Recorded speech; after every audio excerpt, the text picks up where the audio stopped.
Hello, welcome to Food Immerse, a channel where we not only teach you how to cook delicious dishes, but immerse ourselves in the history, culture, science, and beauty of food. I'm Lorraine, and I'm so excited for you to join me on this journey, exploring different cuisines, ingredients, and cooking techniques. Be sure to subscribe so you don't miss a single delicious episode.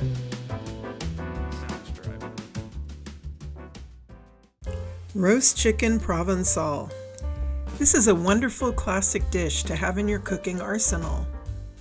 I have often made this for guests at home, but with a few tweaks this can be converted to a delicious picnic main course.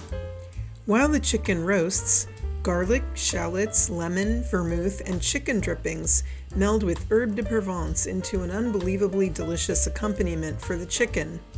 After roasting, we will blend these aromatics with some butter to create a delicious picnic spread for bread or crackers.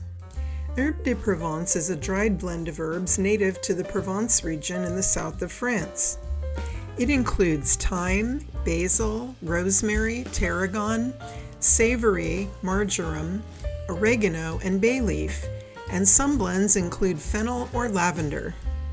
Herbes de Provence is easy to find in supermarkets or online. If taking to a picnic, the chicken should be roasted that morning, but you can easily prep ingredients the night before and roast the chicken while you're getting ready. I've made note in the video of which steps in the preparation can be done ahead. Plan your wine country picnic and let's get cooking.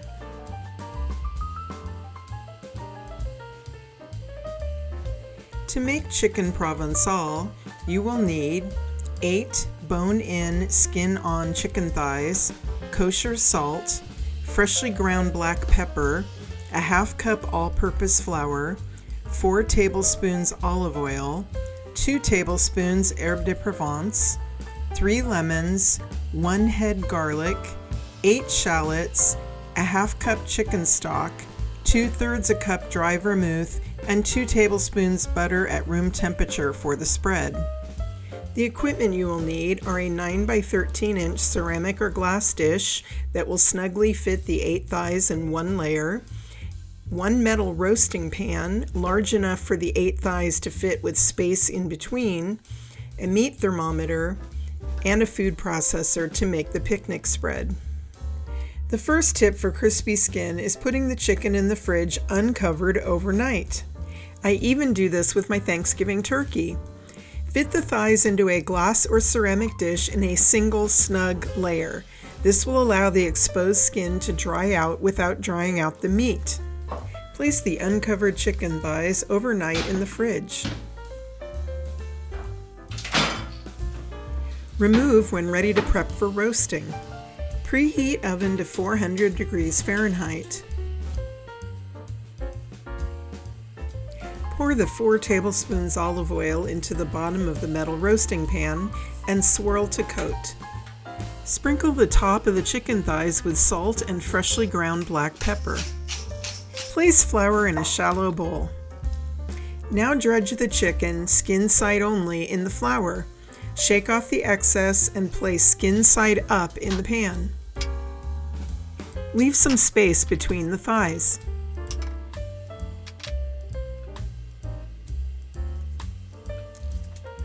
Sprinkle the Herbes de Provence evenly over the top of the chicken.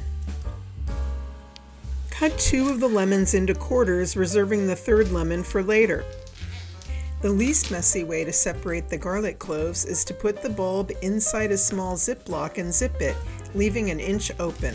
Place the bulb root side down and press with the heel of your hand until it breaks apart. Remove all of the cloves and peel.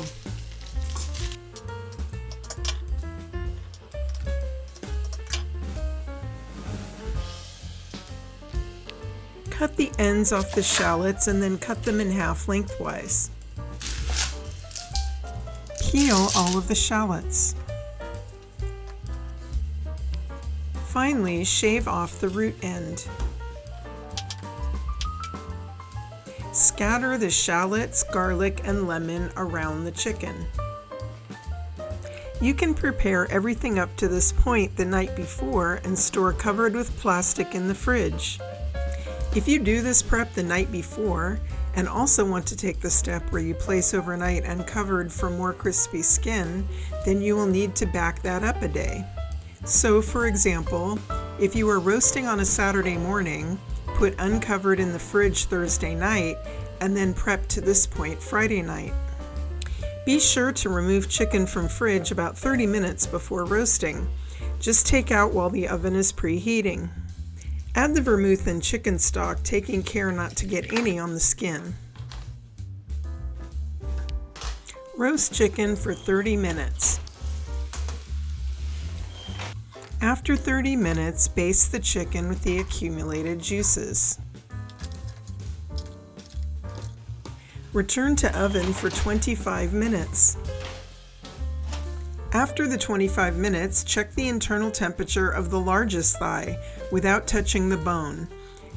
It is done at 165 Fahrenheit. Shave off the ends of the reserved lemon and cut into 8 wedges. It's nice to remove the seeds if you have time. Place these lemon wedges in a bag to bring to the picnic as garnish.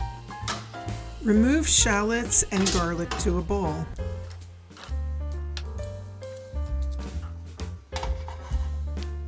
Squeeze juice from a couple of the cooked lemon wedges into the bowl. Discard all the lemon wedges. Add just a couple spoonfuls of the liquid from the pan. Not too much to keep the spread thick.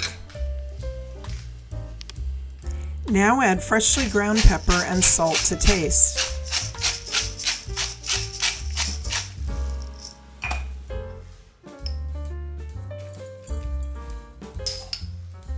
Place mixture into food processor and process until smooth.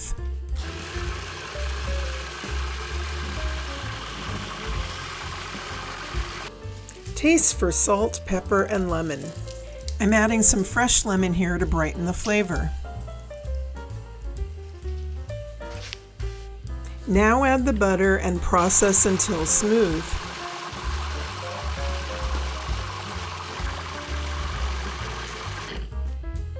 Place spread in a bowl, keep refrigerated, and serve with sliced baguette at your picnic. There are 2 ways to transport and serve the chicken at your picnic. First, if the chicken will be served 90 minutes or more after roasting, cool the chicken from hot to room temperature. Then place in a single layer in 1 or more covered containers.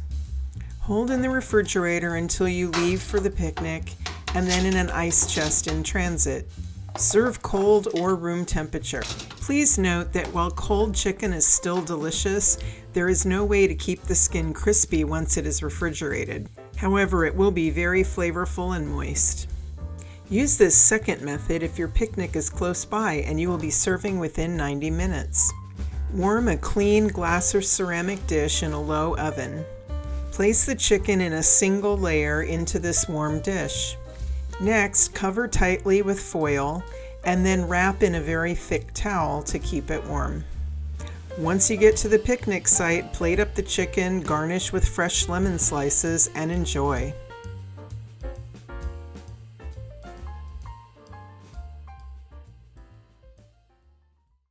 Thank you so much for joining Food Immerse and exploring different cuisines, ingredients, and cooking techniques. If you enjoyed this video, please hit like and subscribe so you don't miss a single delicious episode. If you make this dish, I would love to hear about it in the comments or shoot me an email. Until next time, cheers to good food.